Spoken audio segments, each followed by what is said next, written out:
పహల్గాం ఉగ్రదాడి తమ పనేనని లష్కరే తోయిబా ప్రకటించిన నేపథ్యంలో ఇండియా పాకిస్తాన్ల మధ్య ఉద్రిక్త వాతావరణం చెలరేగింది. దాడికి ప్రతీకారం తీర్చుకోవాలని భారత్ కసిగా ఉంది.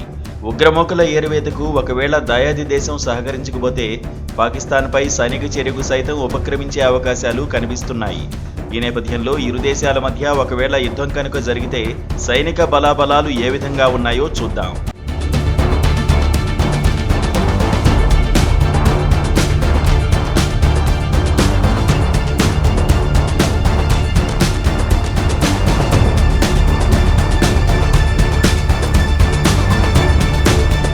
Pakistan army chief general Asim Munir ఇస్లామాబాద్లో జరిగిన ఒక సమావేశంలో భారత సైన్యంపై నోరు పారేసుకున్న విషయం తెలిసిందే.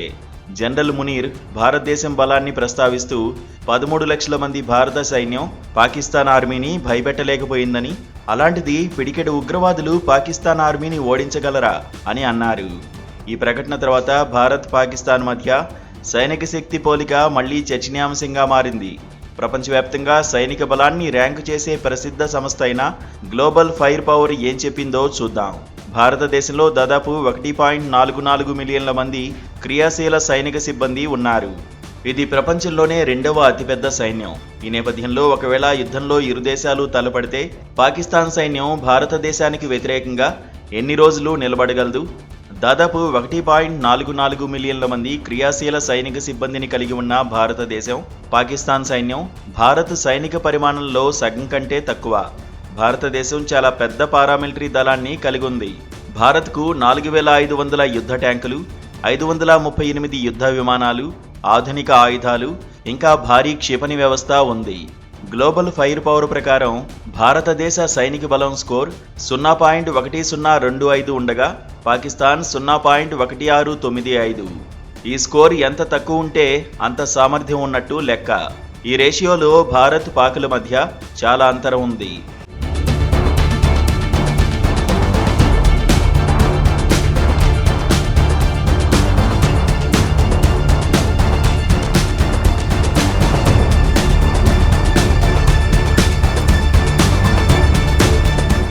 భారత భూతల సైన్యాన్ని చూసుకుంటే 1.44 మిలియన్ల క్రియాశీల దళాలు ఉండగా 1.15 మిలియన్లు రిజర్వులో ఉన్నాయి. 25 లక్షలకు పైగా పారామిలిటరీ దళాలు భారత్ వద్ద ఉన్నాయి. వీటితో పాటు భూమిపైనే భారతదేశ సైన్యం అధునాతన యుద్ధ సామాగ్రిని కలిగి ఉంది.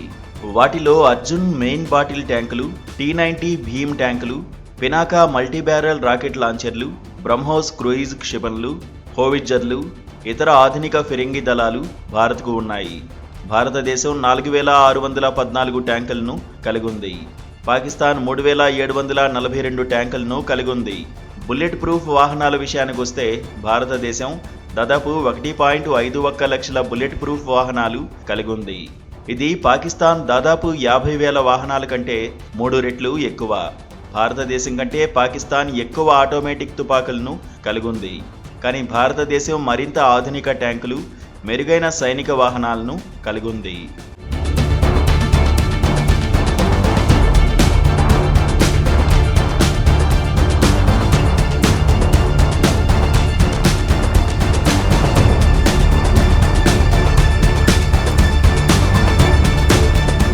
భారత గగన రక్షణ వ్యవస్థ కూడా బలంగా ఉంది.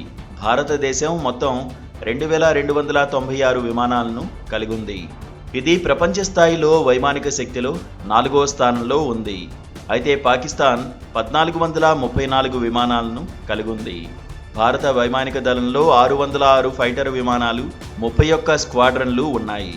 ఇందులో Su-30 MKI, రాఫెల్, తేజస్ వంటి ఆధునిక విమానాలు ఉన్నాయి. పాకిస్తాన్ కేవలం 387 ఫైటర్ విమానాలను కలిగి ఉంది. వీటిలో ఎక్కువ భాగం పాత అమెరికన్, చైనీస్ సాంకేతికతతో ఉన్నాయి. భారత సైన్యం కేవలం సంఖ్యపరంగానే కాకుండా బలమైన సాంకేతికత, తయారీ, వ్యూహాత్మక స్థానాల్లో కూడా బాగా మెరుగ్గా ఉంది. సంక్షిప్తంగా చెప్పాలంటే 2 దేశాలకు శక్తివంతమైన సైన్యాలు ఉన్నప్పటికీ భారతదేశ సైన్యం 3 దళాలైన ఆర్మీ, నేవీ, ఎయిర్ ఫోర్స్ దళం చాలా పెద్దది, అలాగే అధునాతనమైంది. పూర్తి సన్నద్ధతతో ఉన్న భారత సైనిక సామర్థ్యం ముందు పాకిస్తాన్ ఎంతో కాలం నిలబడలేదన్నది ఫైర్ పవర్ సంస్థ అంచనా.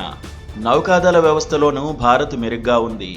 భారతదేశం మొత్తం 294 నౌకాదళ ప్లాట్ఫామ్లను కలిగి ఉంది.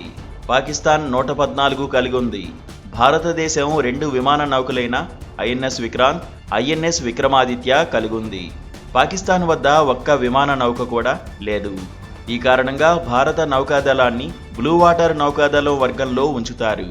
అయితే పాకిస్తాన్ నౌకాదళాన్ని గ్రీన్ వాటర్ నౌకాదళం అంటారు. ఇలా ఏ విభాగంలో చూసుకున్నా సరే పాకిస్తాన్ కంటే భారత్ మెరుగైన స్థితిలో ఉంది. సంప్రదాయ యుద్ధంలో భారత్ ఆర్మీ ఏ విధంగా చూసుకున్నా పాకిస్తాన్పై విజయం సాధిస్తుందని చెప్పొచ్చు. 1971లో జరిగిన యుద్ధంతో పాటు 1999లో జరిగిన కార్గిల్ యుద్ధంలోనూ భారత్ గెలుపొందడమే ఇందుకు ఉదాహరణ. అయితే 2 దేశాల వద్ద అణ్వాయుధాలు ఉండడంతో యుద్ధాన్ని వినాశకరంగా మార్చే ప్రమాదం ఉంది.